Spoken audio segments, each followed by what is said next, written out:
Good morning.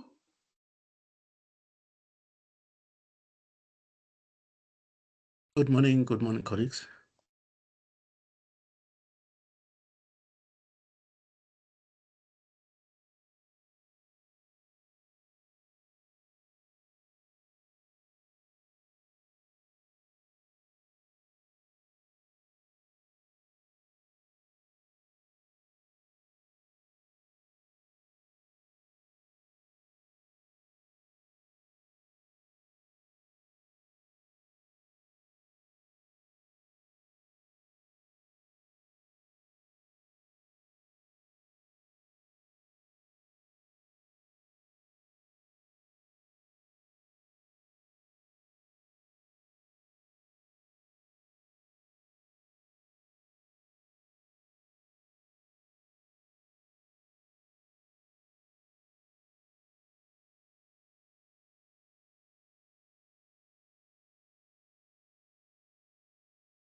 Vikile, can you just test your camera, please?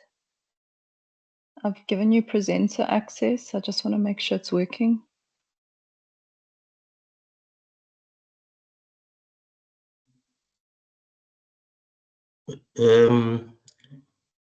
Okay, perfect. Yeah. Okay. Thanks. And Mr. Nelakulu and Dr. Klo.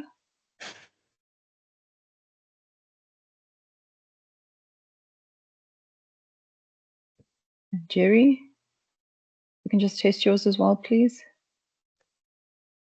Okay, perfect. We can see you. Thank you. Good morning, colleagues. Morning. Thank you. Good morning.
Fikile, it's 9 o'clock. I think we can start.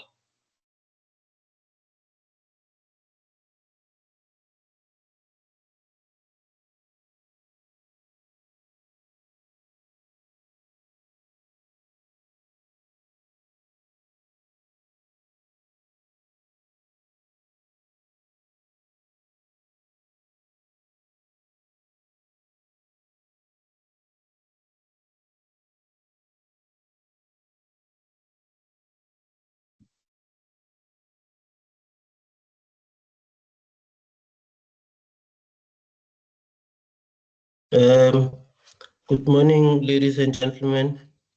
My name is Fikile Cheledi. I'm the technical advisor for the circular economy in the Mpumalanga Green Cluster Agency. And welcome to the first of a series of webinars that the MGCA is convening around alien invasive plant species, with a particular focus on alien plants that are quite problematic or prevalent within Mpumalanga province. And just by way of background, one of the intentions of this program is basically to understand the legal framework in the management of alien invasive plants, but also to see what value can be generated from alien invasive plants, because we know that Mpumalanga province, I think, is probably the third province with infestation, with large-scale infestation of alien invasive plants, including black wattle, lantana, etc. So we have organized a series of webinars. This is the first one, and it basically is aimed to lay the background on alien invasive plants so that we all have got an understanding. And this is really an interactive session, and everyone is free to participate. And please feel free to participate. There's just a few areas that we just need to flag in terms of the interactions. So if you can please drop your name on the chat box, your name, your organization, and contact details, just so that we have a feel of who's attending.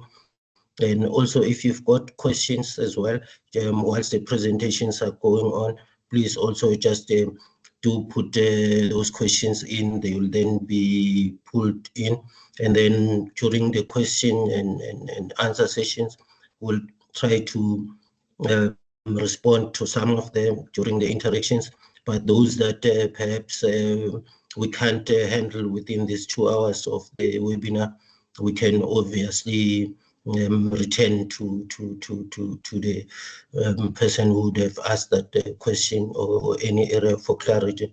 So how it will go is that we've got 3 presentations today. So how it's going to go is that each presentation will be made, and then after the presentation, which will take under 20 minutes or so, there'll be just a question for clarity, questions for clarity, 2 or 3 questions, and then we'll go to the next presentation. We do the same, and then immediately after the 3 presentations, what will happen is that then we'll open the floor for discussion. And so in terms of the presentations, so the webinar itself, basically today's webinar is titled "The State of Alien Invasive Species or Plant Species in Mpumalanga Province," and we want to basically look at the legislative framework, like I said, and then quickly touch on basically the impacts, on biodiversity, on the environment, on livelihoods, and other aspects thereof. And then just to also introduce the speakers. So we've got The first speaker would be Dr. Tlouma Segela, who is a Control Biodiversity Officer with the Department of Forestry, Fisheries and the Environment within the Biodiversity and Conservation branch of the department. And then the second speaker is Mr. Katutsilo Nelukalu. He's also with the DFFE, and he's also a Control Biodiversity Officer. And then our third speaker for the day is Mr. Jeremiani, who's a Control Scientist with the Mpumalanga Tourism and Parks Agency. Please, one of the other areas we probably wanted to touch on is around the status of the alien invasive plants, particularly in Mpumalanga province. But I think it will be discussed in the future webinars. So we intend to say between now November and before the end of the last quarter, which is the 31st of March 2026, we would have presented about 3 themes on alien invasive plants. And like I said, the main motivation as well is to see how do we deal with these problem plants in a way that has also social and economic benefits over and above the environmental benefits that we seek. I'd like to stop here for now. And then I think the next speaker will be Ms. Celeste Diaz, who will give us the purpose of the webinar. Thank you. Thanks. Celeste, if you can go through. Thanks. Thanks so much, Fikile.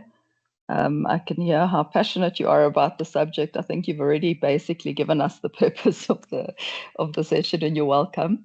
Good morning, everyone. My name is Celeste Dias. I am also attached to the Mpumalanga Green Cluster Agency. Welcome to our first webinar, and thank you so much for joining us today. I think whether you're connecting from national or provincial government, academia, industry, conservation organizations, or even from our local communities, your presence really sets the tone for a very important conversation. And we truly appreciate the time you've set aside to be here. So as Fikile has said, this webinar marks the beginning of a 3-part series that will take place between now and the end of March next year. And the overall purpose of the series is just to create a shared province-wide understanding of the alien invasive plant species challenge, what these species are, why they matter, how they're regulated, how they can be managed more effectively, and how we can use this challenge to unlock new economic opportunities for the province. So the series will explore 3 major themes. The first theme is understanding the current state and impact of alien invasive plant species in Mpumalanga, including how they affect our biodiversity, water resources, agriculture, communities, and even our progress towards a just transition. The second theme focuses on innovative and community-driven management strategies such as biological control, integrated clearing methods, early detection and rapid response, and the use of technology like remote sensing and GIS. The third theme will look at the economic opportunities associated with sustainable harvesting and beneficiation, such as biochar, charcoal, biomass utilization, and new value chains that support job creation and green enterprise development. I was going to go into today's specific purpose, but I think Fikile has already covered our speakers. So yes, in summary, I think the purpose of today's session is just to build a shared understanding of 3 things. So the legal obligations that exist, the international context guiding our national policy, and the ecological and socioeconomic impacts that alien invasive plant species are having in Mpumalanga. So once we have this foundation, it'll become easier to coordinate our efforts and work together across government, industry, communities, and research institutions.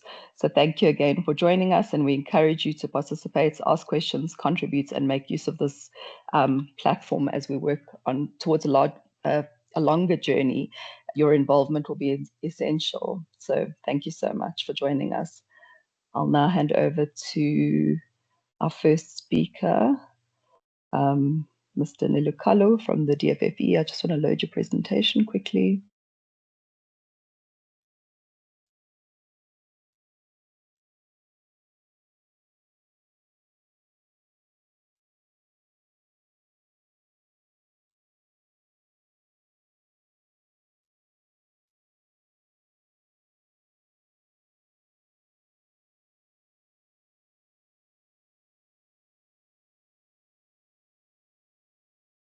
Good morning. Katja Nerukara here, just to show that I'm not AI, just to show my face and then start presenting. Good morning once again. So the context of my presentation, we have got introduction, key legislation and instruments, categorization of alien invasive plant species, permits, restrictivities, regulatory mechanism and compliance, obligations and responsibility and enforcement and penalties. So introduction, South Africa faces significant ecological, economic and social challenges. Can you go to the introduction slide? Thank you. Which threaten biodiversity, water resources, agriculture and infrastructure. The regulatory framework is designed to prevent introduction, control and the spread and eradicate where possible, emphasizing a precautionary approach. The cornerstone is the National Environmental Management Biodiversity Act of 2004, particularly Chapter 5, which addresses alien invasive species. And then, of course, we got then to the key legislation instruments, which it's come from Constitution of South Africa, which provide the fundamental environmental rights, stating that everyone has the right to an environment that is not harmful to their health or well-being, or to have environmental protected for the present and future generations. And then we go to what I call NEMA framework, the National Environmental Management Act, which actually provides the overarching environmental governance principle, which actually guide how NEMBA is implemented. NEMBA is one of the specific acts that falls under the NEMA framework. Then we go to NEMBA itself. NEMBA is the primary national legislation for biodiversity in South Africa, and it have got its alien and invasive species regulation that was published way back in 2014 and was later revised in 2020, which provide the current regulatory mechanism. NEMBA empowers the minister to regulate alien species through list, permits, and management plans. It established permitting system for restricted activities, e.g. import, sale, and propagation, and mandates for risk assessment for new introductions. Under NEMBA, we've got alien species, we've got invasive species, which of course I already mentioned, that are regulated under Chapter 5. Still under NEMBA, it requires landowners where listed invasive species occur, must take steps to control or eradicate them. NEMBA must be interpreted in line with the National Environmental Management Act, which is NEMA. And then we then go to alien, alien and invasive species regulation, which have been repealed. We have actually now, I just was showing the history, we actually have got the 2020, which was first published in 2014, and then the list was amended in 2016. And of course, as I've mentioned, we then amended or repealed the 2014 and published the 2020. And why we have this regulation is to prevent the illegal introduction of alien and potential invasive species into the country, and also to regulate listed invasive species, potential invasive species within the country. This regulation operationalize the control measures for the listed invasive species that are categorized into different lists or categories that determine what restrictivity apply. For example, importing and growing. So let's start. We can then, we can also have, this is not our one, just one more slide, Lester. We have what we call CARA, which is not administered by us, but it's administered by, it's not on the slide, but I just wanted to mention that because people ask questions regarding this. You have got AIS regulation, you've got CARA, what do we do? But I'm not gonna go into detail of that, but I just wanna mention that one of the instruments, or it's CARA, which are administered by the Department of Agriculture, which provide regulation for declared weeds and invader plants.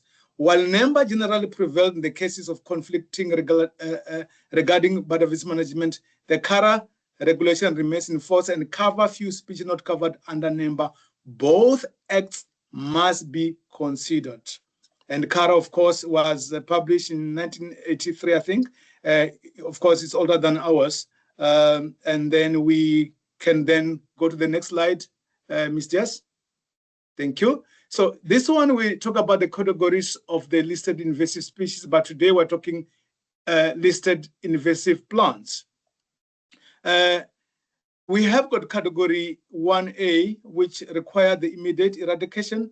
We don't tolerate here. We want this species to be removed entirely. 1B, this is a widespread invasive requiring ongoing control. It's widespread, so there's no way one will definitely remove all in totality. So example here is Acacia mianzi, we've got Coromalia odata, we've got a few of the Eclopter species, Latana camara as an example, and these species need to be controlled, and we really areas like the watercourse or the riparian area where they're okay, they need to be removed. And then we go to what one of the things that we do as actually the manager of the permitting unit, which is based in Cape Town. We issue permits mostly for the category 2 species. These are the species that have got economic values, the acacians, the pioneer species, and some of the Eclopter species that you're allowed to utilize, and you in a designated area with condition to prevent them spread. So you are given a permit or allowed to utilize them, but the permit conditions say you must combat or remove or control them from spreading from where you are allowed to keep them. And lastly, we have category 3, species that may remain in a prescribed areas but cannot be propagated, planted, or traded. So whatever you have, an example is the famous jacaranda, which of course can be found in Mpumalanga as well as mostly Pretoria. You can have them, but if they die, you cannot reimplant them. Next slide, please. All right. So we have then restrictivities. There are more than 10 of them, as they are, as you can see. I will just mention a few because there are many. Importing into the Republic, including introducing from the sea any specimen of listed invasive species. Category 1A, you are prohibited. Category 1B, you are prohibited. Category 2 species, then you will require a permit. And category 3, you are also prohibited. I will go to the possession. That will be the last one out of these activities. Like I said, there are many. Having possession and exercising physical control over any specimen of listed invasive species. For possession is exempted. For 1A, for possession for 1B is exempted, while category 2 you will require a permit, and category 3 for possession is exempted. To the next slide, please. Well, let's go to the next one. So those are just activities that are there. So we then go to the regulatory mechanism and compliance. Permit system covers activities like import, possession, grow, breeding, and sale, and movement, and even gifts of listed invasive species. Compliance and enforcement. These are our EMI guys. The environmental management inspectors enforce compliance. They can inspect properties, check for illegal possession, and trade of listed invasive species. What are we talking about here? As you can see at the picture here, the pines invading the Southern Cape, you can see that there's a plantation, but the pines are busy going to the mountains. Or it's a responsibility of the landowner to make sure that those things are not happening. They keep, I mean, just, you can also see the pines not that closer to the mountain, but just far away from the mountain. You start to see also the pines that are spreading. Those are the things that are issues. But then if you are in possession of category 2 species that require a permit and you don't have a permit, then you're in possession of those. And there are many people in South Africa that have category 2 species or that have other categories that are not actually controlling those invasive species. And we at least have a colleague, Mujapile, that is already in Mpumalanga, that I saw him on this call, that actually help us to make sure that people in Mpumalanga are complying with the AIS regulation. Next slide, please.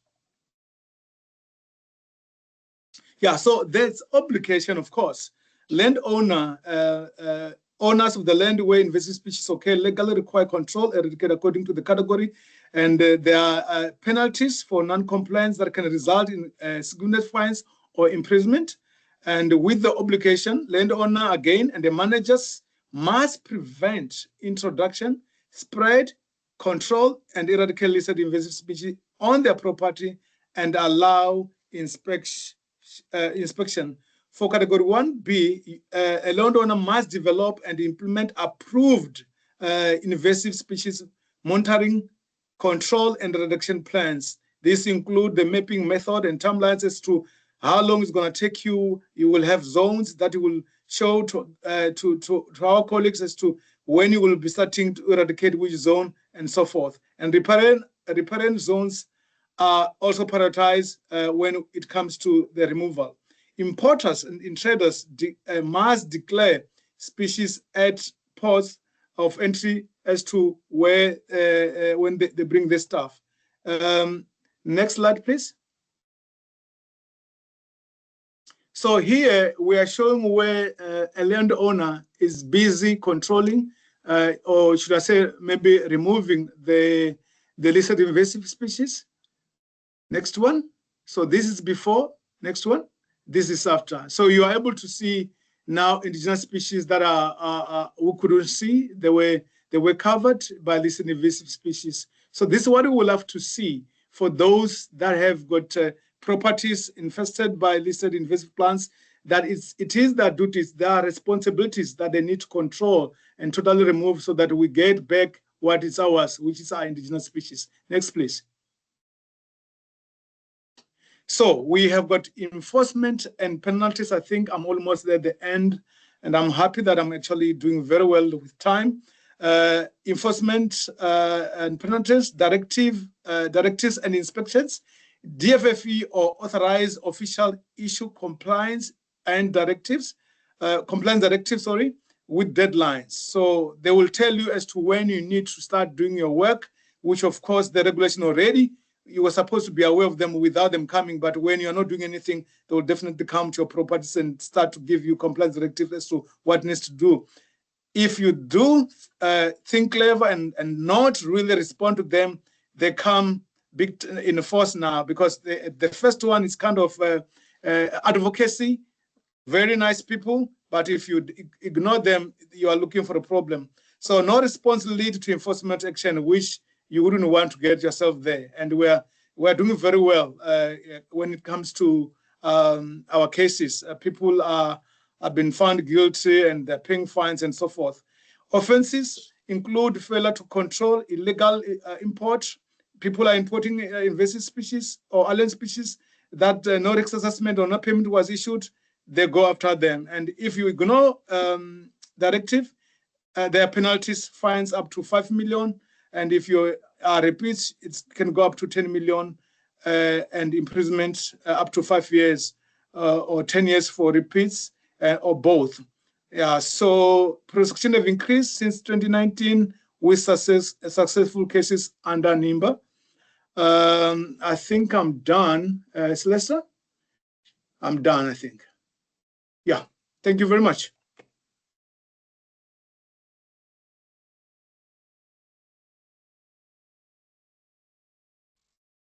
Okay, no, thanks, Katri, thanks a lot, Senel Kalu. I think at this time, perhaps if there are any clarity-seeking questions, just clarity-seeking questions, remember the discussion will follow a bit later before we introduce the next speaker. Yeah, I see there's a hand up from Calvin. You can come in. Oh, beautiful start of the day, everyone. Name is Calvin Matangu. I'm in Mpumalanga. Name of the company is Graduated Men of Steel. I wanted to know from Meneer that what happens to us who we do invasive species clearing, but we did it illegally because we did not have permits? Where do we go to actually get those permits? Because I can hear that you need permits in order to be a clearer, and you need, because we use it for charcoal. So where do we go and where do we need? I know that charcoal is not a alternative green thing, but it was a solution for the very much large, and it's specifically for black wattle trees. Where do we go and what do we do for those kind of people? Thank you, sir.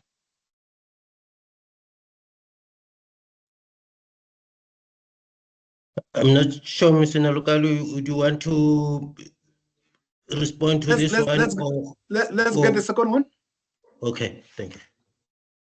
Herbert. Yeah, good morning, Chair.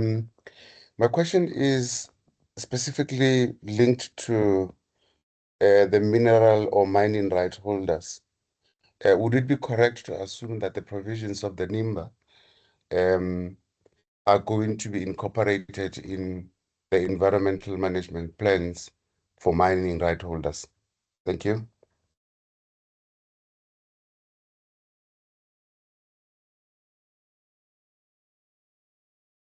Can you repeat your question, Herbert?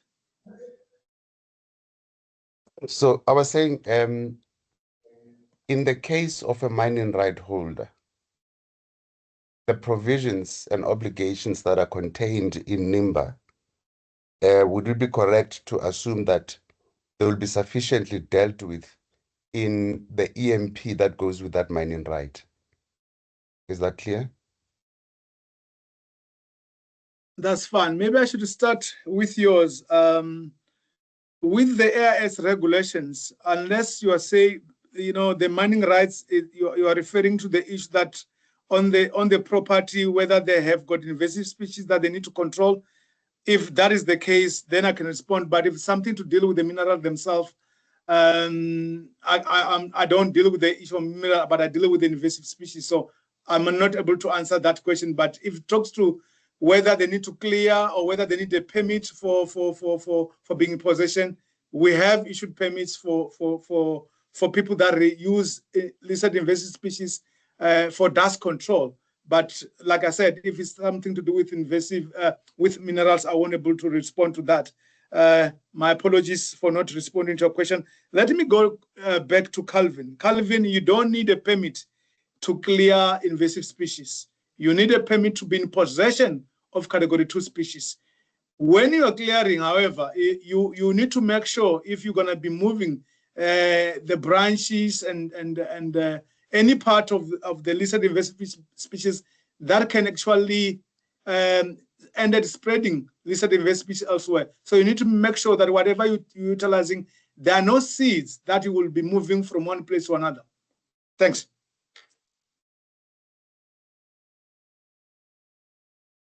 Okay, I see, Herbert, you want to follow up? Okay. Yes, sir, thank you. It was just to clarify that it is the other question. It is not related to the minerals, but it is talking to that right giving me, responsibilities and obligations to clear the invasive species in that particular property where I'm mining. So that's where I'm looking at the response, whether the environmental management plan would be sufficient to actually address the obligations of the NIMBA in that property. I hope it's clear this time. Okay. Yes, absolutely. Every property must have a plan, like I mentioned, that have timelines as to what are they planning to do with either it's a plan for 5 years or for 10 years, having different portions that they will indicate when will they do that. If you maybe want to go and clear in somebody's property, which is a mining area, surely you will have to engage with the owner of the land and say, you want to clear, you don't need a permit, like I said to Calvin, you're allowed to clear, but like I said, whatever you're clearing must be in a way that doesn't compromise the biodiversity, where you will clear and affecting also indigenous species. So whatever way you are clearing or controlling the species must in a way that benefits the species that are there.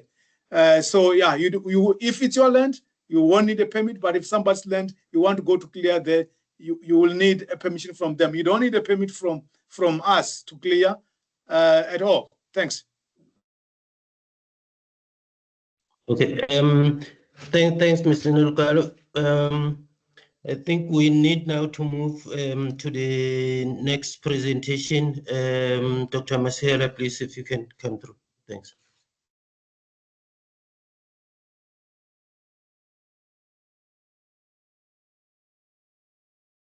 Thank you very much, Fikile, and good morning, colleagues. I'm just checking if my presentation is visible before I put it in presentation mode. Yes. Yes, Okay. it is.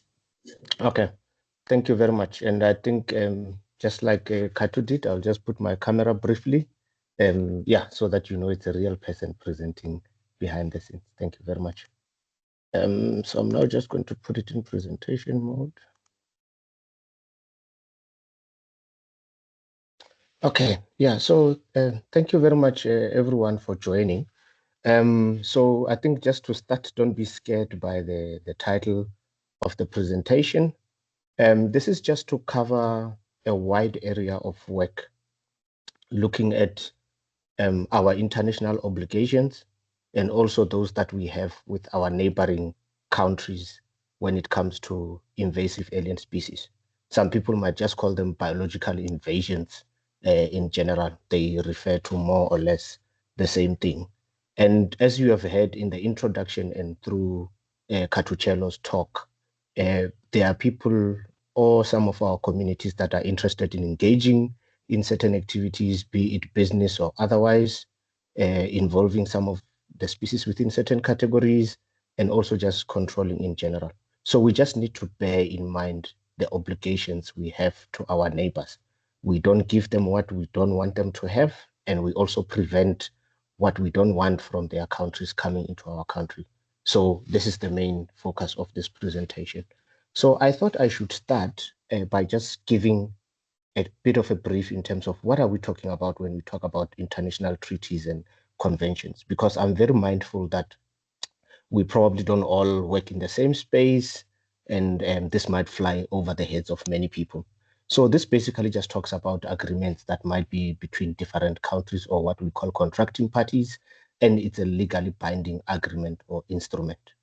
It can be entered into agreement through what we call a ratification process. This is whereby from the get-go you acknowledge that particular agreement before you do what we call accession, whereby you now put your signature onto that. Then this can be between bilateral, two countries or more. That's when we refer to multilateral. Usually there are cost implications. This has to do with your affiliation as a country or a party to that particular agreement, or establishing a fund in terms of how we would run certain activities of this particular agreement. Of course, this needs to be governed, and this is where the principles of how often do you engage, how do you review the process, how do you report on annual basis, and so on, comes into play. To make sure that whatever you have entered into works quite well, there are enforcement mechanisms. So this is whereby you make sure you abide to what you've put on paper. And if you don't, some of you might have heard about sanctions and other things. Those can also be exercised to make sure that you comply. I've just given a list of examples of some of the international agreements within certain conventions and treaties that are available. This is not an exhaustive list. There are many more, but most of you would be familiar with the ones that have to do with trade and transport, crime, especially with Interpol, where countries, coordinate efforts against crime. And obviously the most popular ones are against poverty, nutrition. You will know about the Sustainable Development Goals, then also the ones around health that have to do with protecting human health and also the environment. Here's just a brief list of some of the international bodies that have agreements or guidelines and frameworks when it comes to invasive alien species or biological invasions. The first one is the Convention on Biological Diversity, which I'll talk about in the next few slides because it concerns the work that we do on invasive species. The rest, I won't run through them much in detail, but most of you will be familiar with the IUCN, the FAO, the World Health Organization, and some of you that are dealing with the pests, diseases, and pathogens, and also the movement and trade of goods will be familiar with a lot of the international plant protection or the phytosanitary measures around those areas within the Food and Agricultural Organization and also the World Health Organization. So not to dwell too much on these things, this is just also more in detail the examples of what some of the bodies that I spoke to in the previous slide. So you'll see around the IPCC, they talk about pests for international trade, then the phytosanitary measures also on pest diseases and some of the organisms that can be harmful in the environment. What I want to jump to is the last one, which is the Convention on Biological Diversity, which is the CBD, that was adopted in 1992 and then came into effect in 1993. And South Africa is a party to this convention, and it speaks quite strongly to the mandate at international level and regional level that we have on invasive alien species. So South Africa became a party to the convention in 1996 formally in terms of ratification. You saw in the previous slide that this convention came into effect in 1993. And under this convention, we have since had a few supplementary protocols. I've just put some pictures on the right-hand side there to show you the cover pages of what these documents looks like.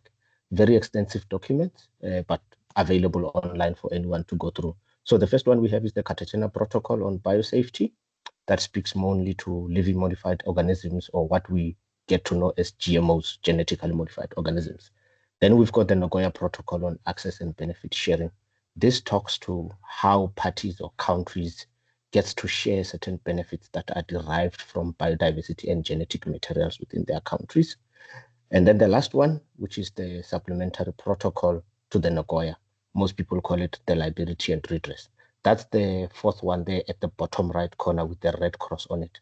At the moment, South Africa is not a party to this one. And I know there is a legal referral on this one, just looking at any sort of implications for us to ratify on this one. But the other three, we are a party to. So I'm going to focus on the CBD now going forward. So when we look at invasive alien species under the convention, it is very well known that they've recognized invasives as a severe negative threat, or those species that poses impacts, negative impacts on biodiversity, health, and the economies. Within that document that I've shown its cover page previously, there's an article called Article 8J. And then in this article, it's very explicit that each party or the contracting party should, as far as possible and with appropriate measures, prevent the introduction and then also put in place control measures to eradicate those alien species which threaten ecosystems, habitats, or species. As I've indicated, that when we talk about parties, we talk about countries. So in this instance, it would be South Africa making sure that there is measures to do this. Our neighbors are also those that are a party to the convention, will have to do the same for us. And there I've just put some few highlights in terms of previous decisions. These are not in detail. It's just very high level to summarize some of the key areas whereby invasive alien species are detailed in the decisions. And you can see there, it talks about the risks that are posed by this species when trade is involved. Then also speaking to biocontrol agents, and then also those species that might be used in aquariums and museums, and also the need to look at future work when it comes to invasive alien species. What do we do? What new mechanisms do we come with to make sure that we control, prevent, and reduce the risk of invasive species? Those of you who are working in the climate change space will know that now there are also decisions around climate change that involve alien species. Those of you that are also in the space of One Health will know that we are now talking about invasives there because they are vectors for certain diseases that poses risks to human health. So those are some of the extensions that I haven't noted here, but it's good to know. So going back, you'll know that we once had IG targets for 2020, those that started in 2011. And we could see that by then already the CBD had a target on this. Fast forward to the Kunming-Montreal Biodiversity Framework. This came from the COP15, whereby they looked at new targets for 2030. So you can see there's quite a bit of a similarity between these two targets, because they always talk about managing the pathways of introduction, talking about the priority species that needs to be controlled and eradicated. But with target 6, which is the one that now we are working towards for 2030, you can see there's a global target of minimizing the threats of these species by 50%. Of course, in South Africa, we bring this target down, we domesticate it so that it makes sense for us to achieve. And I'll talk about that later when we talk about the NBSUP. So what has since been done when we moved from the IG targets to target 6 of the KBMGBF is that there have been tools that have been developed within the invasive species toolkit of how we can achieve this. This is one very nice document that can be used whether you're at national level, provincial level, or so on, freely available on the CBD website and even through any Google search. It details a lot of options into how can you manage, control, eradicate invasive alien species towards achieving that target 6. And we have seen, as we do some bit of digging and trying to do a bit of our literature searches, that when you deal with invasive species, it also addresses certain targets within this KBGMF. And some of those that we see, it's around the restoration of ecosystem services, it's around reducing pollution. As you know that in most cases, when we control invasive species, we also tend to use herbicides and so on. And in some cases, if those are not applied well, they can end up in our water streams and they can threaten some of the life bodies in there. So this is some of the areas where you have trade-offs. Then what I like to highlight within this toolkit is what we call a whole of governance and a whole of society approach. I've just taken a snapshot there on the left-hand side from one of the sections within that toolkit. But what I want to highlight is the diagram that I've created on the right-hand side there, which shows that when certain organs of state or communities or partnerships and certain sectors or even civil society, when we all work together, we can create that change in perceptions in how we manage this invasive alien species. And we can also come up with tools that support the management actions. So you can see the policy won't work on its own. Sectors, if they're working in isolation, they won't achieve what needs to be achieved. And also we won't be able to build the much needed knowledge and skills, including those indigenous knowledge from our communities in how they used to manage some of these species in the past. So this is just a very nice thing that I think from a municipal, a provincial, it can be looked at in how do we adopt some of these recommendations that have been put forward in this toolkit to help us manage these invasives from our areas. Then I want to touch a little bit on our regional and national strategies. I won't spend much of time on this, but it's just to give you an idea of what do we have from a regional perspective and also nationally that can help us formulate. Katuchelo spoke about management plans and so on. How can we borrow from some of these documents to do that? The first one I want to talk to is the African Union Biodiversity Strategy and Action Plan. Most of you might not be aware of this one, as well as the SADC strategy. The SADC strategy was actually finalized last year. And I think in South Africa, we are a little bit proud because it was launched in Cape Town. So it's good to see that some of these documents are finalized here at home and we can make inputs on that. So when we look at the SADC strategy through its pillars, priority areas, and also some of the activities, it again touches on what needs to be done on invasive species management, strongly touching on the issues of education and awareness. How do we get through to our communities on the ground, educate them about these problems, let them know that as much of some of them might be using this species for either medicinal purposes and other things, they do pose a threat to our native fauna and flora. And this is one key element that we see coming strongly through this strategy. Then through the African Union Biodiversity Strategy and Action Plan, it aligns very strongly to the area around Target 6 that we saw from an international level, reducing those threats. Then we'll come back home and we see that we've got what we call the NBSUP, the National Biodiversity Strategy and Action Plan. We had one in place for 2015 to 2025. It is currently under review. And what we are doing through this one is domesticating target 6 so that it can be implemented for the control and management of invasive species strategy. What our office here at the DFFE is also responsible for is the current, what we call the NISAP, the National Invasive Species Strategy and Action Plan, that we are currently working on, and we hope it will be finalized in the next financial year. This will be a 10-year strategy. It's got several pillars, but 4 top actions from this strategy will be around the coordination of efforts around controlling invasive alien species, focusing on some of the priority areas, pathways, species, and also sites. Then we also recognize that we cannot do this work on our own, so we need to bring in our stakeholders, and so that we join hands and efforts in this. Then it also goes back to talk about what I touched on initially, that we've got obligations to our neighbors and to the international bodies. That's what you see in that last point there. How do we coordinate all of these things so that our efforts contribute to the bigger picture globally? Then some of the reports that are worth noting, some of you might have come across this, which is the IPBES Thematic Assessment Species on Invasive Alien Species. Very comprehensive document that was released in 2023, taking stock of what has been done globally on invasive species, identifying certain gaps that needs to be addressed, and most importantly, outlining key messages for policymakers in terms of what they can do. Some of our colleagues and I, where our paper just came out about 2 weeks ago, that's the one that you see on the right-hand side. I think we are about 28 authors on this paper. So what we did, we looked at the IPBES report and looked at how South Africa has been doing. So we took stock of where are we in terms of participating in these activities and responding to the challenges of invasive species.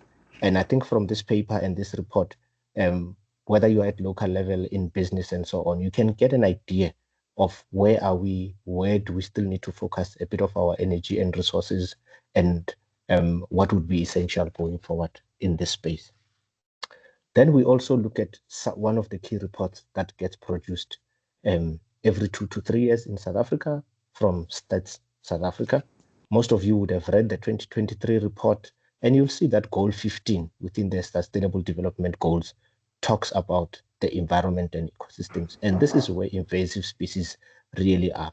So we've got one that is currently being finalized, and we have contributed to the section on invasive species on indicator 15.8.1. And this also takes stock as to when South Africa controls and manages invasive alien species, how does this contribute to sustainable development goals? I hope maybe early next year this report will be out, and that section can also help detail our efforts in this regard. Then I think this is probably the last one. We also have a report that comes out every 3 years, which is done by the South African National Biodiversity Institute, SANBI, which is mandated through NIMBA and its regulations, that they produce a report every 3 years to detail the status of invasive species or biological invasions in the country. And you can see so far they've done about 3 reports, and the 4th one will come out next year. This is another important tool that I think from national, provincial, local, district, or even municipal level, it can help in terms of how are you doing in terms of species invasions in some of those areas, and what measures can you put forward in terms of control. And also these reports each and every year, they highlight areas that are still lacking in terms of data, areas that are still lacking in terms of awareness, education, and outreach in those areas, and what efforts could be put in place and what could be done going forward to make sure that together we address this scourge that we are facing around invasive species. I think that was my last slide. Thank you very much. So this was in a nutshell, just to provide you with that overview, the global overview of what our obligations are when it comes to invasive alien species. Thank you very much. Thanks, Dr. Maswehela. Thanks a lot for the presentation. Colleagues, if there's any clarity-seeking questions, again, 1 or 2 questions, that would do. Then remember, we'll still have the discussions basically after the 3rd presentation. and also would encourage that colleagues who also have questions, please, you can also type them on the chat room, as well as any other engagements or any other points of clarity. And we've noted also that colleagues are also interested in getting copies of the presentation on our way forward. We'll also explain all of those. Yeah. Are there any clarity question, any clarity seeking questions for now? Yeah, Gift, you can come in. Yeah, thank you so much, Chair. We have a question in the chat from Tumelo Morapi. So Tumelo is just basically asking, what is the level of proactiveness from our SADC countries with regards to controlling alien invasive species? Thank you very much, Gift, and thanks for the question from Tumelo. Unfortunately, in the region, we seem to be the only country really that is mostly active in this space, and we are trying very hard. And now with the SADC strategy in place, that we strengthen our coordination with our collaborators. Unfortunately, we seem to be the one that are helping our neighboring countries more than they are helping us at the moment. But obviously, we are not giving up. I think we'll bring them on board to be on the same pace with us, so that it becomes a joint effort. Even when you look at the thematic assessment report, South Africa becomes that outlier in terms of what we have been doing, especially in the areas of biocontrol and also mechanical control. So there is not much of a proactive, interventions from their side. But I think this is where we need to take that opportunity and assist them as our neighbors. Because if we leave them behind, then we bear the burden or the brunt of all of these activities that land up in our areas. So yeah, that's where we are, unfortunately. It's not a positive picture, but we hope it can improve. Thanks, Gift, and thanks to Melo for the question.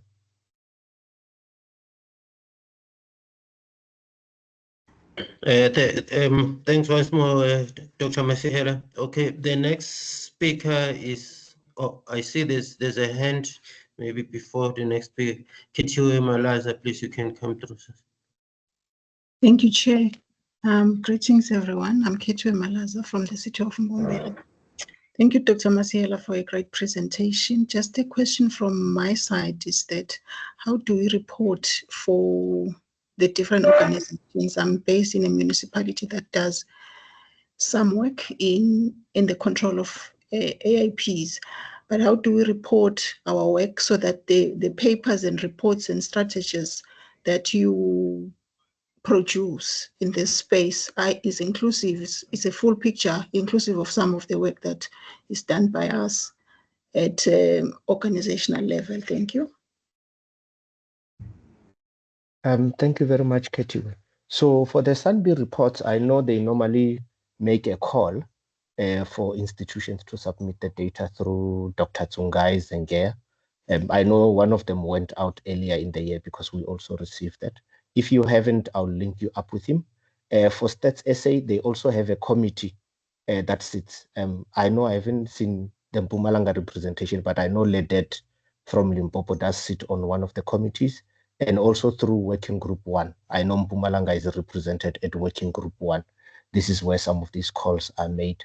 But I think if you don't have those linkages, you can be definitely in contact with us, and then I'll just link you to the relevant people. I think this is also very important because what we don't get to see is the work that is done on the ground, especially by municipalities through some of the EPWP initiatives where they are clearing a lot of land and also creating jobs for some of our communities. So it will be very good that some of this reporting is carried through. So I think let's be in touch. If you don't have contact with any of the channels that I've mentioned, then I can definitely link you with them. Thank you very much. Okay, thanks once more. Okay, I'd like now to introduce the third speaker, Mr. Jerry Miene. Please, if you can come through for the presentation. Thanks a lot. Yeah, thank you, Chairperson. I think one would need to open a camera just for a second, just to view. If there is one person who hates camera, I'm one of them. Hence, I'll be very brief. Thank you. Now, coming to this topic of today, the impact of alien invasive species. I've prepared this presentation with a full mind that I'm dealing precisely with the biodiversity side of it. However, I've gone as far as touching on the agricultural side as well as the health. Then the first slide, we are talking about the invasive alien plants. What is it?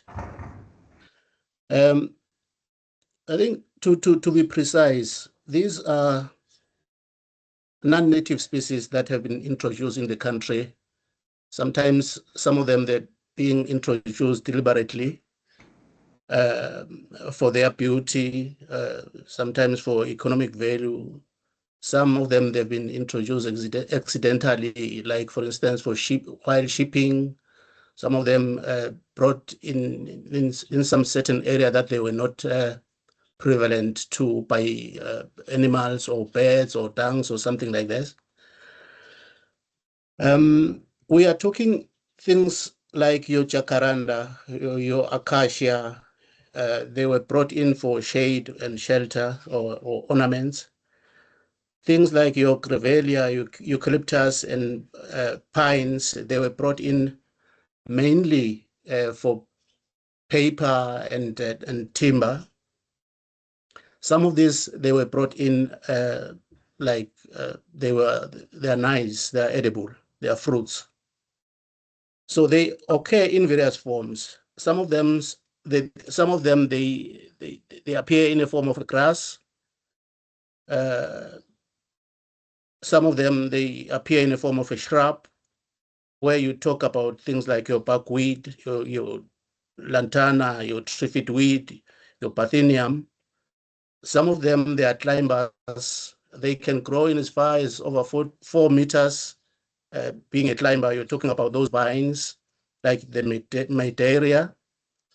And some of them, they are big trees, like your gums and your pines, as I've mentioned earlier. And they occur in different habitats, terrestrial and aquatic. They grow in grassland, woodlands, and bushveld. It depends on the type of that particular alien invasive. Like, for instance, when talking about your pom-pom weed, they like to prefer some open areas like your grassland. That's why they can thrive. But you can even pick them on woodlands as well.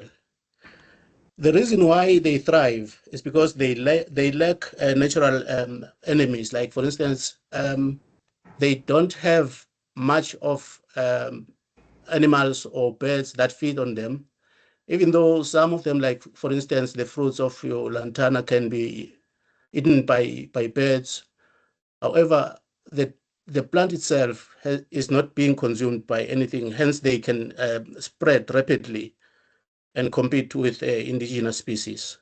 The next slide, please.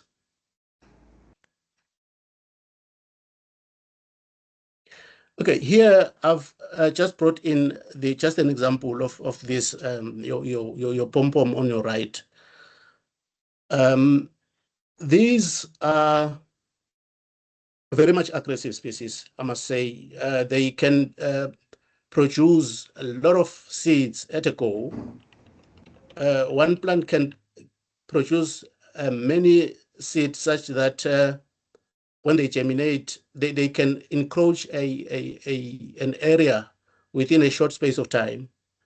And they've got this tendency of having these biochemical interactions with other plants with the term of allelopathy, whereby they release some chemicals which prohibits the growth of other plants, like for instance the grass, where they grow in mainly, they can just overtake the natural grass species of that area. And on your right on the top, you've got this water hyacinth. This one is one prominent plant that normally invades the water courses, like for instance your dam. We've got this one dam in South Africa, Hartbeespoort Dam, which is prominent with this water hyacinth. However, even here in Mpumalanga, we had one at Loskop Dam at some point, but we did deal with them. We pushed them back, and they responded quite well, and we reclaimed that dam as well. And we've got your Lantana Camara, as I've mentioned earlier on, at your left, bottom left. It looks nice, nice flowers, good flowers, and but however, it's really useless. Nothing can survive on this. And as well as your jacaranda, one of the big trees that are always thirsty. Next slide, please. They've got impact on biodiversity. They've got impact on water resources, agriculture, health hazard, recreation, and they have financial loss as well. Next slide, please. Okay, on biodiversity, as I've mentioned earlier, they are very much aggressive. They lack natural controllers. They are naturally not palatable. No animals, or even if there are animals that can feed on them, but they are on a very, very minor number. These alien invasive, they can reduce native flora species diversity and change the species composition, such that you may find that in 5 years' time, the species composition in a certain area has changed because of the invasive of these alien plants. They reduce habitat capacity. Habitat capacity, I mean, you've got your habitat, you've got a reason why you have this particular area. You want to have maybe your game. However, when this alien invasive takes over, the habitat tend to shrink, such that you've got now have to reduce your intended species that you wanted to farm with. They change even the beauty of the natural landscape. Some of them, they are very much flammable. Like, for instance, your triffid weed, which is Cremolina odorata. You can put a fire on a Cremolina odorata, or even if it's green, it will catch up fire like nobody's business. You can go and look at pines as well. You can put a fire on a green pine. It will catch up fire as nobody's business. They always have impact on tourism, negative impact on tourism. Tourists wouldn't really like to visit your area if they always see your lantana, you've been invaded by your lantana, your triffid weed, your pom-pom. They want to see natural habitat as is. They even alter the fauna and avifauna migratory routes and territory. Because of the way they grow, they can even change the shape of an area, clock the normal routes, such that some animals, they tend to concentrate on an area which is open, and by doing so, they can even cause soil erosion at a long run. And an invasive can reduce water quality. How so? For instance, you look at a water hyacinth, they survive on that dam, they die on that dam, they rot on that dam. Obviously, the water quality has been impacted. They reduce the flow of water. In most cases, when you look at these alien invasives, they like to grow on the water catchment area. You look at your forest plantations, they are mostly in the water catchment area where water starts to flow. And some studies, they show that maybe for instance, each one, maybe blue gum, can use plus 80 to 200 liters a day. Then you ask yourself, when you see a forest of these guys standing on that water catchment area. And then now you think when you remove all these, you retain a lot of water. And South Africa, as we know, it's rated as one of water scarce country. You can even go in the rural areas, you find a lot of people, they are pushing wheelbarrows trying to gather water. There is no water. Hence, we've got these alien plants. Perhaps if maybe we can do something, then we can get a lot of water in our areas. They even increase evaporation, like as I've indicated, your pines, your eucalyptus, your water hyacinth. They change even the course of the water. They can block the streams. They can do a lot of damage in streams. Next slide, please.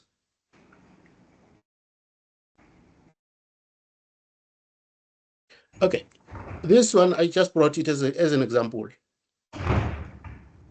This area, you find it in one of MTPA's protected area, which is Barberton Nature Reserve. We proclaimed it as such. This area, it was previously known to be a mining area. After that mine, then this is what we got. We inherited it as is. It's a combination of blue gums, black wattle, pine trees, buckwheat, a lot of things. So it is just like this as I'm talking. However, we are busy doing something, try to reduce it, to try to bring it back to its normal state. Next slide, please. This is one way of trying to reduce the infestation, mechanical and chemical control. We are cutting those plants, and then we use herbicides to try to discourage the regrowth of these alien invasives. Next slide, please. This is where we want to be in the next few couple of years. It's the very same area, Barberton Nature Reserve, but on the other side, you find these big bushes of alien invasives, but on the other side, you see this beauty. You see this landscape with natural vegetation, and I can assure you, in this forest that you see there, when you go in there, you can find some water flowing on them. So it's beautiful. Next slide, please. On agriculture, as I've said, they reduce grazing capacity. What I mean about grazing capacity, you find that you've got your area, your land for grazing. However, there are those unpalatable species. Definitely, the capacity of your area, you can't even sell it. If you sell it, it can just go down with the price because of the presence of these alien invasives. Now, they reduce again the grazing area. Like, for instance, you find your bankrupt bush. Nothing can do this thing. It's just like just a steel. And no animal can touch it.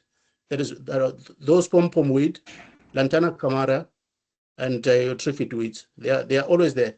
So, in a sense, they will definitely reduce your area, your grazing area.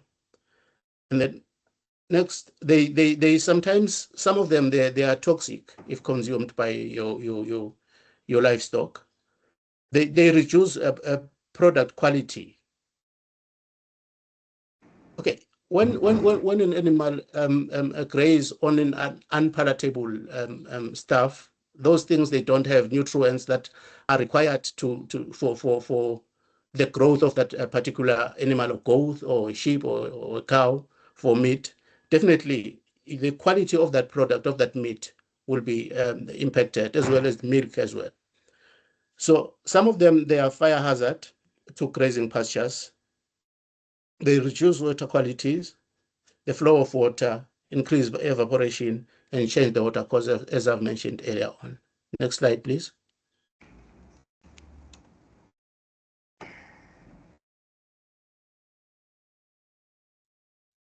Fikile, thank you. Some of these alien invasives, they have an impact on health. They are irritants, spiny, various health hazard to human and livestock, as well as to wildlife. Lantana camara, they are highly poisonous if consumed by human. Solanum maritanium, which is a bugweed, they are toxic. They are useless. You cannot use them.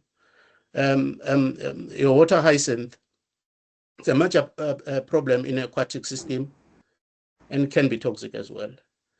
Pom-pom weed is classified as toxic. As I've said, it has got this habit of releasing some chemicals on the ground, and which really prohibit the growth of other plants. Parthenium, it's called famine weed.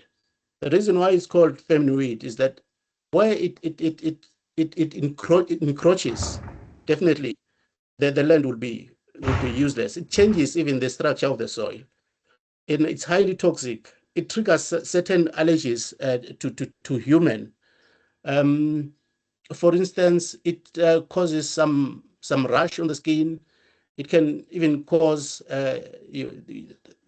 your airways can be contaminated. Some people can even be hospitalized because when it's being inhaled, I'm one of them. When it's inhaled, you sneeze like nobody's business. You find yourself itching inside, and then it's just crazy. The minor particles which is released from their flowers are very much toxic. So, and you look at the Ricinus communis, the seeds are definitely poisonous, and Melia as well. It's poisonous. The berries are poisonous, even though birds, some of the birds, they consume them, but the inner part of that berry, it's poisonous. You cannot survive on that. Next slide, please.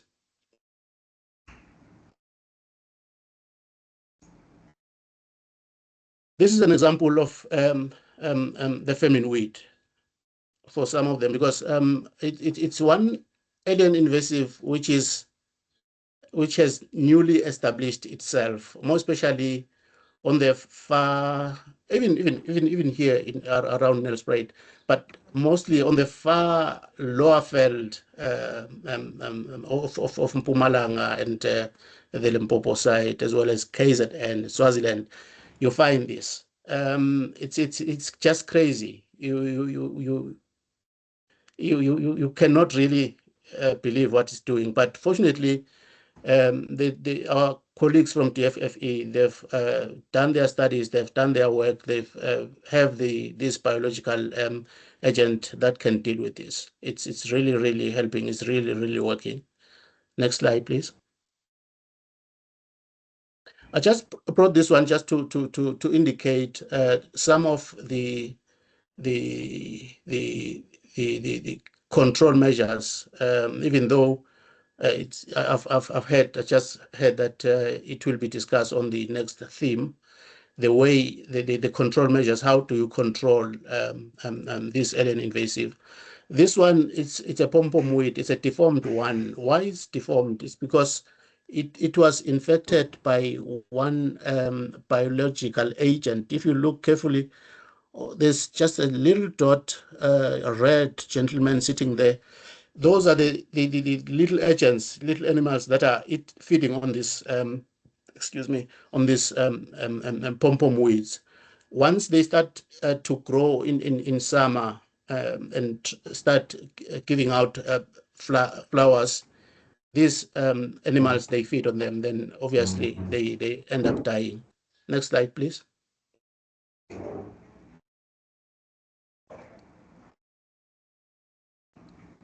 A clump of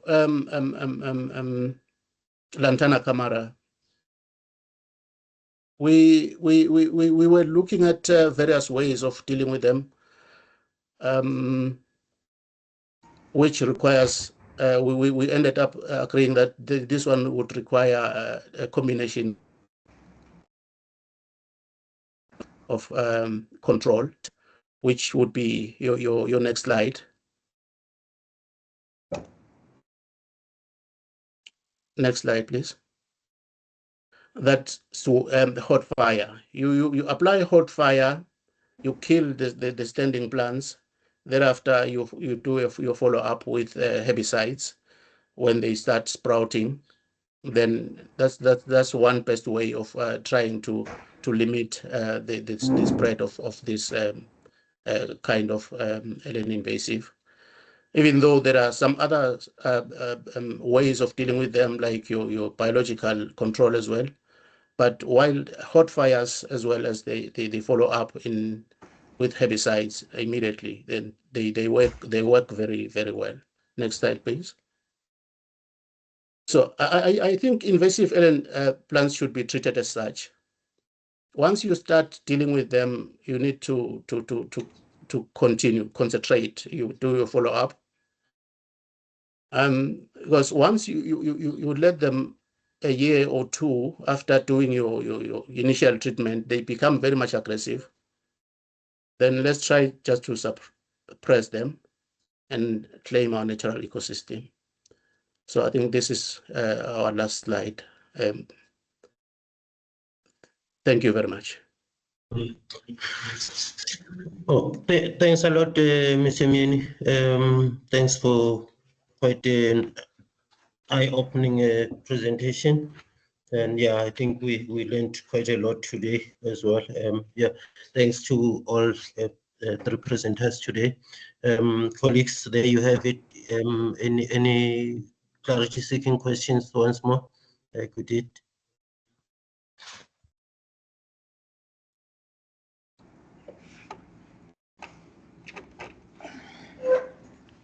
Okay. All right. If we don't have clarity-seeking questions, then I'd like to open the session for discussions now. I think we're at 10:16, up to 10:50. That is up to 10 to 11. I think we can then have discussions. My colleague Gift, please, if you can maybe start whilst people are still digesting. You can maybe just present if there are any questions that have been put on the chat box. Thanks. All right, thank you, Chair. We have a question from Simpiwe Shabang. So Simpiwe Shabang says, I'd like to know, are there available opportunities through community projects now that can be given to combat alien invasive species, since there was a mention of community awareness and community involvement?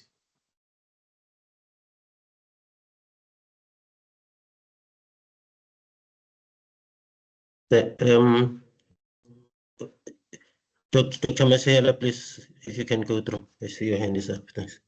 Yes, thank you very much. I tried to check if we have any members of our EP, our environmental programs, in the room. So I don't see them online. But just to indicate that through our environmental programs branch, there are quite a lot of initiatives around it. Some of them are even implemented in collaboration with our provincial municipalities. And a lot of these are really structured around, you would know, formally our Working for Water and some of the EP programs. Then we are also collaborating. I don't know in which area he is in. We are also collaborating with DWS, the Department of Water and Sanitation. And currently we are in 2 provinces, the Eastern Cape around the Tsitsa River catchment area, and also around Gauteng, we are in the Winterveld area. We are working on Dolwani, and I just can't recall the other name of the river there. So that's where a lot of the community initiatives, engagements, opportunities, and also awareness raising initiatives go around. So yeah, again, I think it's just about being aware of such calls when they are made, and also maybe linking with us so that we can connect them to the relevant people. Thanks. Thanks. Mr. Mini, if you want maybe to also add from the MTPA side around. Yeah.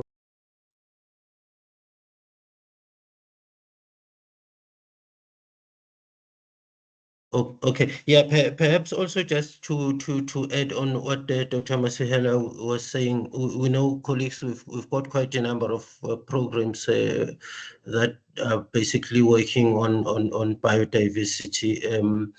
You know, there's the working for water programs, there's programs like working on fire. But I also know that the private sector, especially the forestry industry as well, would have certain programs around those. So it's mostly to just have a look on them.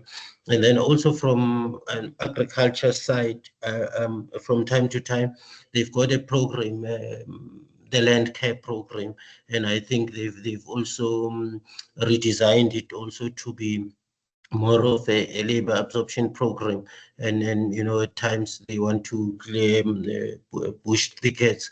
At times they've got targeted species that they're looking at. Yeah, and I've seen right here in Mpumalanga, in the Usutu Komati Catchment Management Agency, they also have got some socio-economic programs that are also themed around alien invasive plant eradication. Yeah, but I think the essence of the question also is that it will also be part of the future discussions when we talk around the socio-economic benefits that can accrue from that. Yeah, I see, Mr. Mieni, if you can also come in, please. Thanks. Thank you, Chairperson. You're quite right. I just wanted to touch on the issue of working the working for programs. Definitely, they are the programs that are assisting a lot of communities, more especially on areas, some of them that are not accessible. They really do assist. And then, in addition to another question that was raised earlier on, I'm sorry now to go back to which was raised by Mr. Mudubi in terms of the mining and habit. He raised a question. I believe and I know when there is any application of a certain project that would have an impact on environmental on the environment itself. There is a requirement. One of the requirements would be the applicant should submit a rehabilitation plan, should have a rehabilitation plan of that area, which means that if there is any impact on the environment, be it the removal of the topsoil, of the grass, or maybe the plantation of alien invasive, the plan should talk to all those kind of things before the approval of any project. I know from our side in protected areas, and I know for a fact that even the DFFE as well, outside the protected areas, there are some requirements of such that you need to have a rehabilitation plan of any area that you would want to do that would have an impact on the environment. Thank you. Thanks, Mr. Mini. Yeah, do we have any questions? And colleagues, please, let's all participate. You are free to ask any question. And if there are colleagues, I've realized there are also colleagues from the South African National Biodiversity Institute as well. Anyone who would like also maybe to participate in the space, please just raise your hand and come in. All right, thank you, Chair. We have another question from Kuzo. So Kuzo says that he's the founder of a plantation enterprise, and the team is currently working on reviving rural plantations that are facing deforestation. So their strategy is to integrate additional high value and sustainable species to improve both ecological balance and economic potential. Most of their existing plantations are dominated by eucalyptus species, and they aim to introduce Pinus, Pinus elioti, Pinus patula, and Pinus tayeda, while also developing adventure-based activities within these areas. So his question is, how should their organization plan and implement this multi-species integration to ensure sustainable, effective, and long-term success?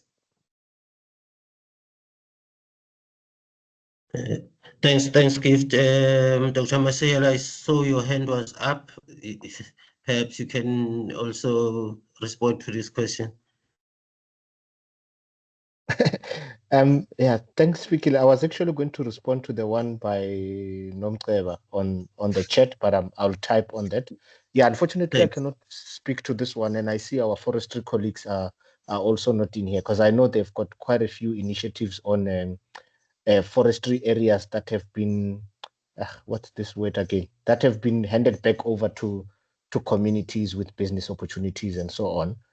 So yeah, if they were here, maybe they could speak directly to that. Unfortunately, I can't speak directly to that one. Sorry about that, Vicky. Okay, but I think you the one that I see Katu, please come in.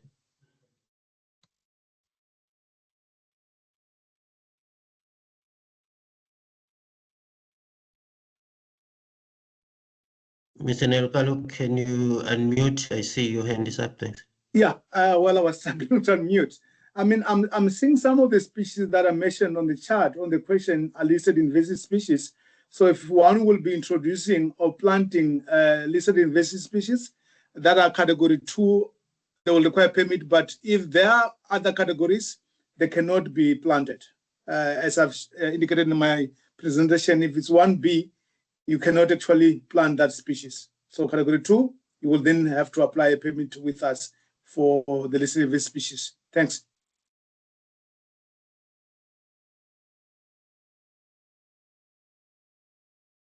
Thanks for that, Katu.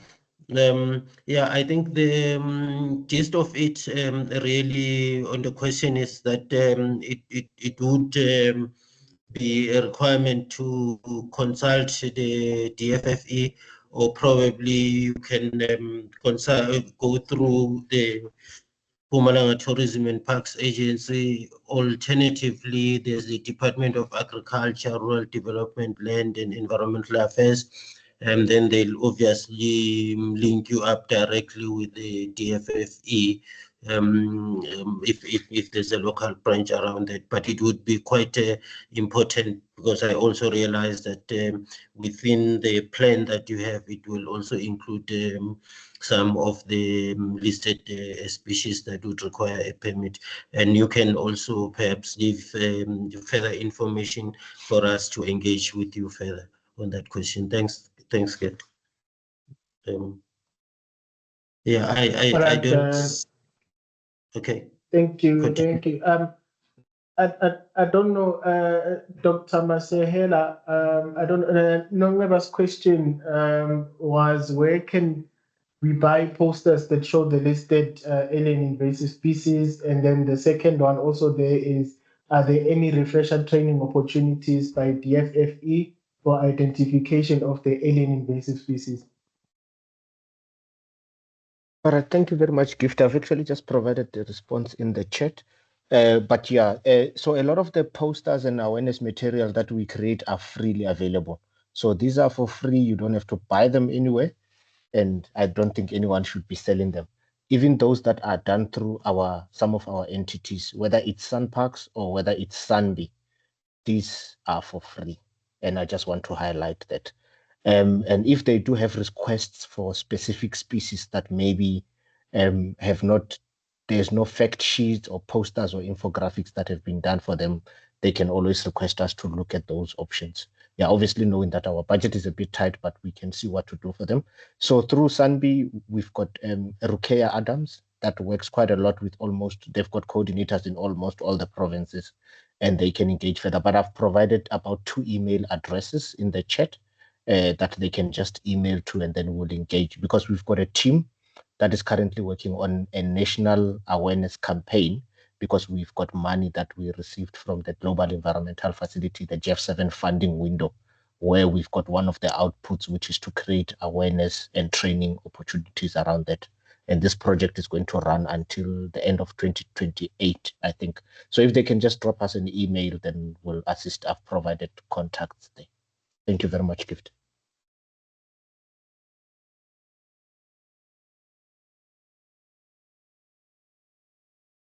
Is any more questions, Gift?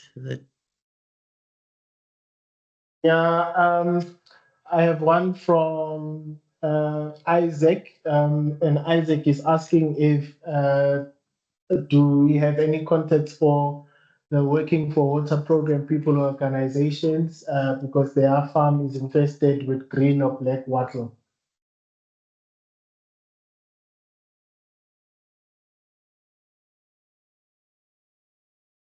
Colleagues, anyone can respond to the question?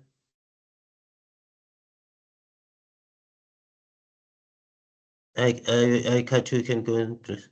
No, let's Ditsepu, my colleague will want to respond. Let him respond. Good morning, everyone. My name is Ditsepu Mjapelo from DFFE. So basically, we don't have any official here from NRM, but I will provide the number. But people, they just have to know that is the responsibility of the landowner to control. So for now, what I know from NRM, also they are complaining about the budget. They say the budget is so tight. So in terms of clearing, they are no longer clearing a lot of property, and it's first come, first serve. Also, you need to apply. Then when you apply, you need to come up with a control management plan as well. And for now, what I know, they're assisting in terms of herbicide. Thank you. Okay. Thanks a lot, Mr. Mjapilo. I saw there was a hand from Lazel. If I got your name right, please, you can come in.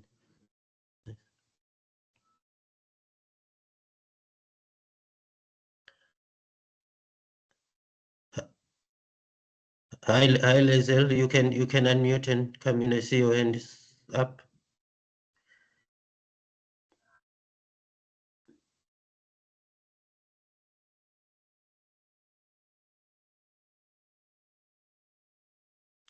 Lazel, can you hear us?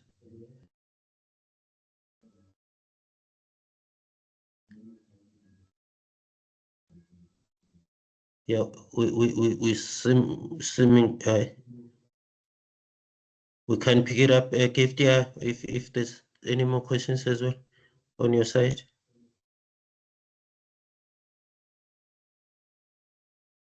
From Njabulo that I see that Mr. Mini has answered the first part of it. It's pertaining to Parthenium hysteroporus. So the question was, what is its common name? And the second part is, which biological control agents are currently being implemented by the DFFE?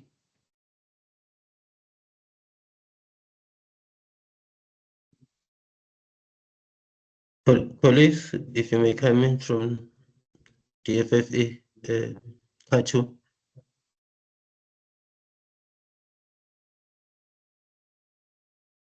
I don't know which biological control they're using now.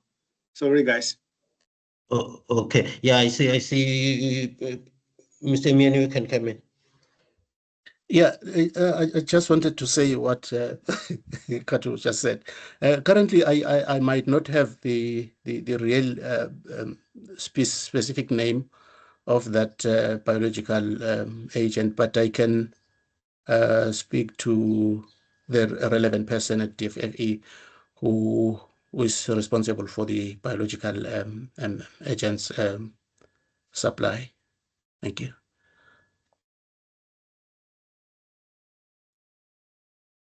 No, thanks a lot. Yeah, and I think also if you can leave your details as well on the chat box, and then yeah, we'll probably, once the question is answered will provide the response.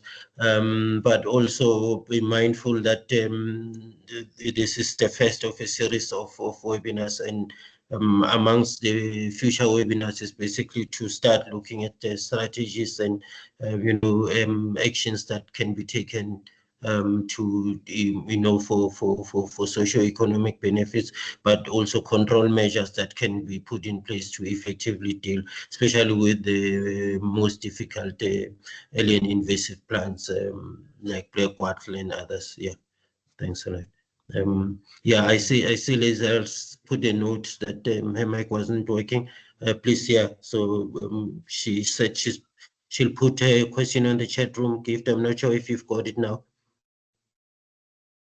Yeah, I'm still waiting for that one. But while you're still waiting for that one, here's another one from Tabile Mnisi. So Tabile Mnisi asks, how far does compliance go in evaluating whether people are adhering to the issued alien invasive species permits? Because then she puts there, for instance, in rural areas, people can still plant alien invasive species. So how far does compliance go in evaluating whether people still adhere to the permits that are given out?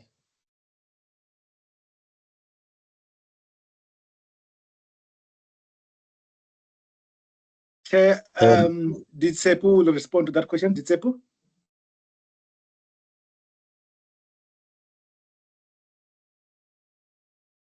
Can you repeat the question again? Sorry, I was on something. Not a problem. So the question says, how far does compliance go in evaluating whether people are adhering to the issued alien invasive species permits?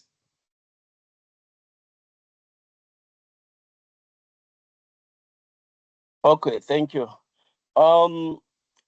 So far so good, because a lot of people, they are coming on board, but even though we have some of the people that they are still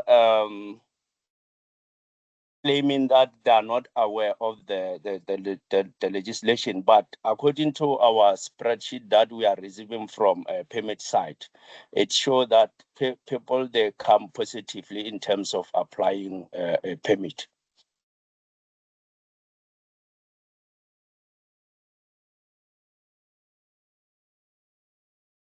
Thanks, Mr. Mjapilo. Yeah, Katu, I think you, or is it Dr. Masiela, you'd want to come in as well, please? Thanks. Yeah, I was just hoping maybe either Tepu or Katu, just to expand on that question, maybe they can just elaborate a little bit more in terms of what happens when there's non-compliance, because I think that's very important. I know Katu touched on it a little bit in his presentation, but just to touch a little bit on expanding that question, just so that our people and our communities just remember why it's important to comply in these instances. Katu, I don't know if you are able to elaborate a little bit just to help the context. Okay, yeah, Ditsepu Mujapelo, it's our colleague that is based in Mpumalanga. He's a compliance guy, AMI there. For sure, he does also the rural areas, because the question did touch about the rural areas. If one is not complying with either permit conditions or not complying, being in possession of listed invasive plants, and Mujapelo, then Mpumalanga, he comes and he found their note, they will tell you after the inspection what needs to be done, and if you don't do anything, then they elevate the matter to enforcement, where then they can be taken to court. Yeah, like I said, those are the issues that can happen if you ignore Mujapelo. She's the one who Sorry, was going to communicate with me. Maybe if it can come from your side, because this morning she sent me an email approving the extension of the contract. So maybe if you are the one who's talking to her, because on her email it says that she's Can we mute? Okay, I've muted her. Sorry. Thank you. Thanks. Sorry for that. Thanks. Yeah, Mr. Mjapilo, you can come in, please. Thanks. Thank you, Chair. To add on what my colleague is saying, On a community side, it's not easy to work with the community, because remember that in most cases the land is a communal, so it's the responsibility of the king host for that for that land, because in most cases when you go there you find a serious challenge in terms of invasive species. People, they will tell you that they are not the responsible people to control that land. So you need to go through the host channel or the king channel, which is not easy, because you need to make an appointment via donors and etc. So when you reach there on the king, also they will tell you about the budget. So in most cases, people that they are assisting on communal land are NRM, that they just come with their own team and also herbicide to assist communal land, because as in most cases we are focusing on nursery pet shop, private landowners, municipality, where we will find the responsible people that they can take responsibility for their land. But in terms of community, it's not easy. I don't want to lie to you. Thank you.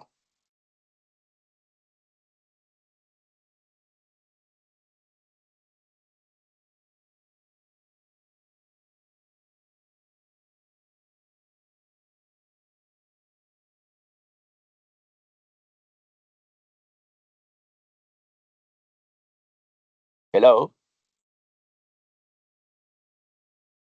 Hello? Hello, I'm still here. I'm not sure if everyone is still here. I'm Hello? still here. I'm still here. We are here. We are. And also, yeah. and also to add on that, because since when we refer the complaint to compliance section, they need a person who's the owner of that land. So if you don't have the owner of that land, then it's an issue, because someone, we need to refer what do you call a pre-directive to that person. So if no one wants to take a responsibility for that land, as I said, in most cases they deal with NRM, because NRM, they just come up with their team and also herbicide. Thank you. Thanks, Disable. Yeah, I think another, just to add on the issue around enforcement, is quite difficult, but there are other mechanisms, I think, that I've seen other initiatives being done, especially from the provincial department. I think Mr. Miene also touched on it, that it also now, when you apply for a development, then they insert a clause as a condition of issue of an environmental authorization that you also must develop an alien invasive plant eradication program. And that basically becomes an enforceable condition within the environmental authorization. But also within the both, I think, local and provincial government, there are environmental management inspectors as well. So I think also, colleagues, please, one way also is that we must also take individual and collective responsibility, like we said. You know, the whole of government and whole of society approach that would also require us, for example, to be able to work closely with the authorities and to try and work together. And I think at times what also works is more around awareness, so that people are aware of the do's and don'ts, you know, which trees they can be able to eradicate or to chop down, and which trees, for example, are protected. But I think that will also form part of our future discussions as we go through the webinars. Thanks. Gift from the chat box. Anything more?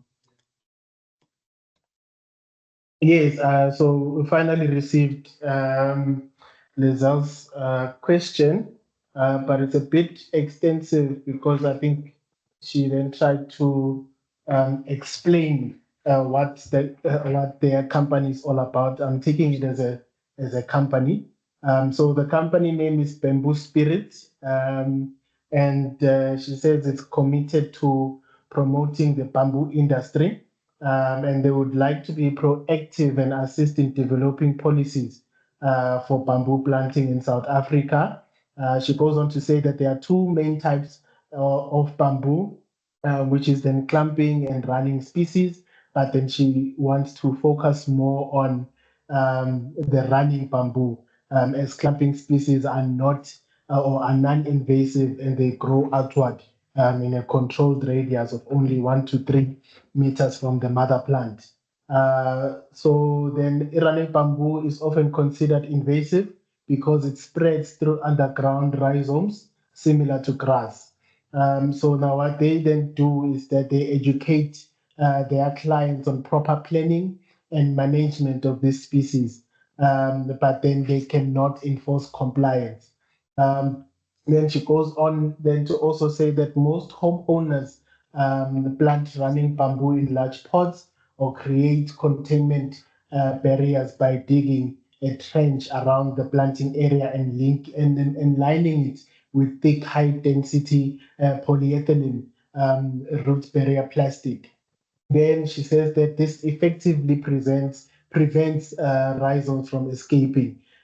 They also advise their clients to regularly inspect the area and cut back any rhizomes that grow over the top of the barrier. Then she says for larger suggested plantations or commercial projects, they recommend leaving a maintained open trench approximately 1 meter deep and 1 meter wide around the plantation. Since bamboo roots and rhizomes grow no deeper than 60 centimeters, they are easy to detect and remove if necessary.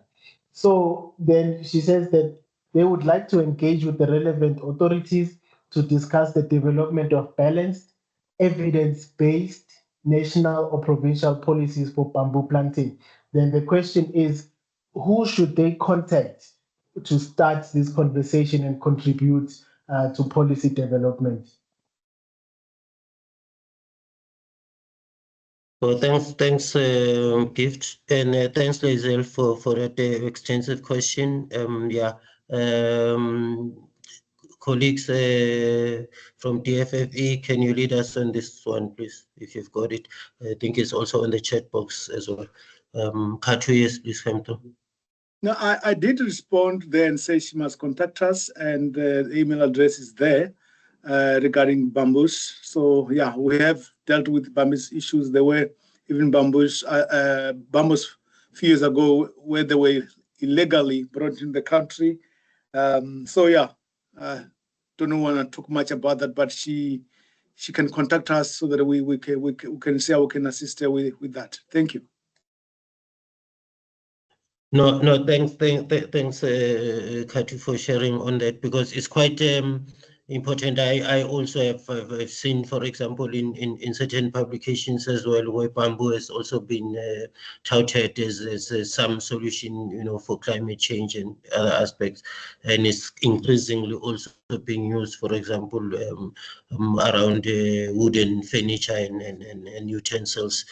So it has positive spin-offs, but at the same time, I think the control thereof is quite important, especially around the protection of water resources as well. Yeah, thanks for that. Gift, any other question, Mo?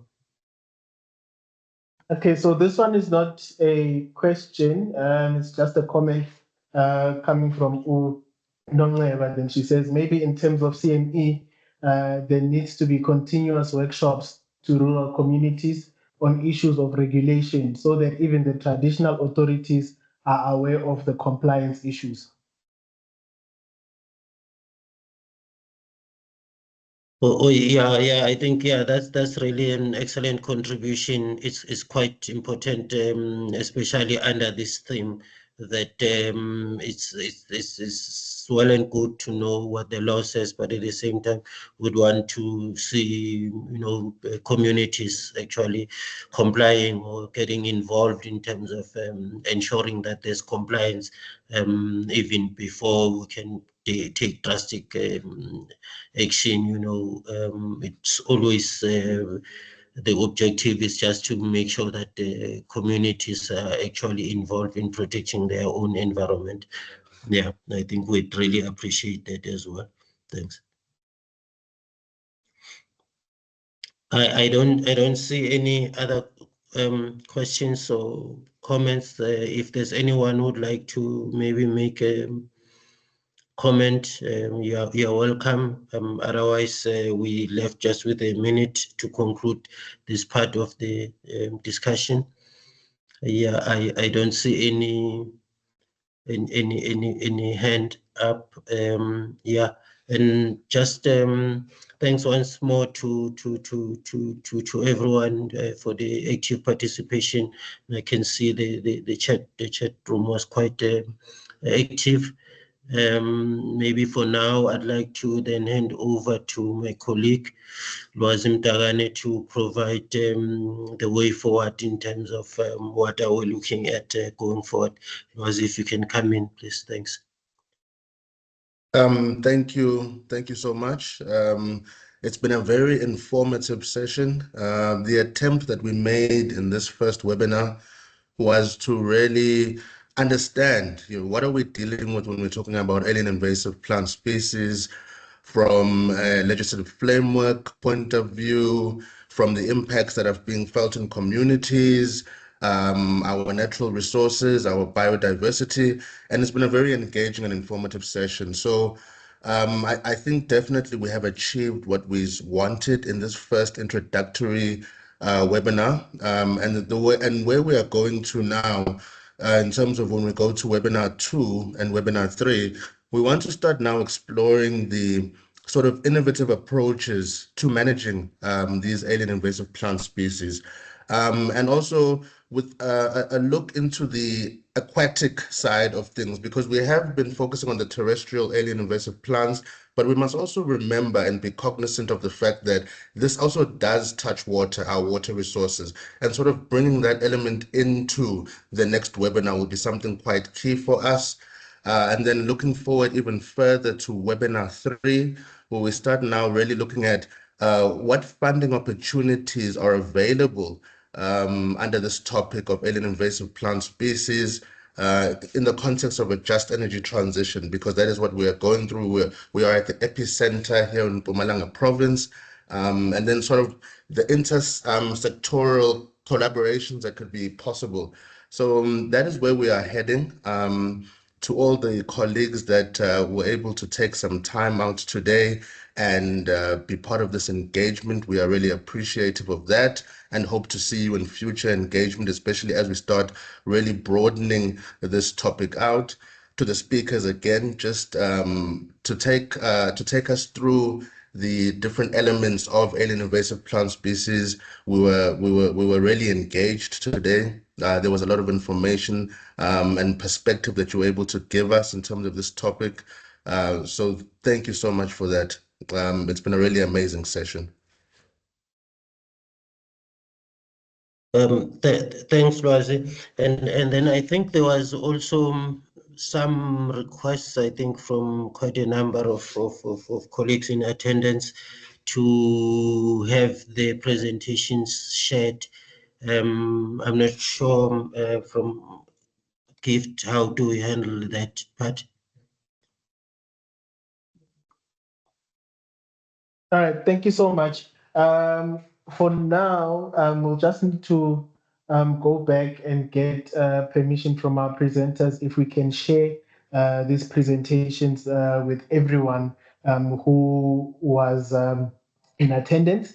And I think that was why we kept on reiterating the fact that can everyone just put their contact details on the chat, so that for those particular reasons. But then again, this session that we just had was also being recorded. So for any for any point of reference as well, then people can then just go towards our YouTube channel, the MGCA's YouTube channel, on YouTube as well. This session will be put up there as well. So yeah, between those two, ways, then that's how they can be able to then reach out and get these presentations, and the whole entire session will be on our YouTube channel as well. Thanks, Gish. Thanks for that clarification. Yeah, I think we've come towards the end of our presentation and of our webinar. Celeste, if you can maybe close for us and the way forward, please. Thanks.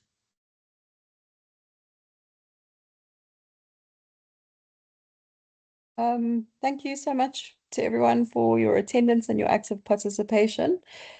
We do have all the contact details for everyone through the registration process, so all the documentation will be shared, and we'll also make sure that you're the first ones that get the invitations to the second webinar in the new year. So thank you so much and have a good day, everyone. Bye.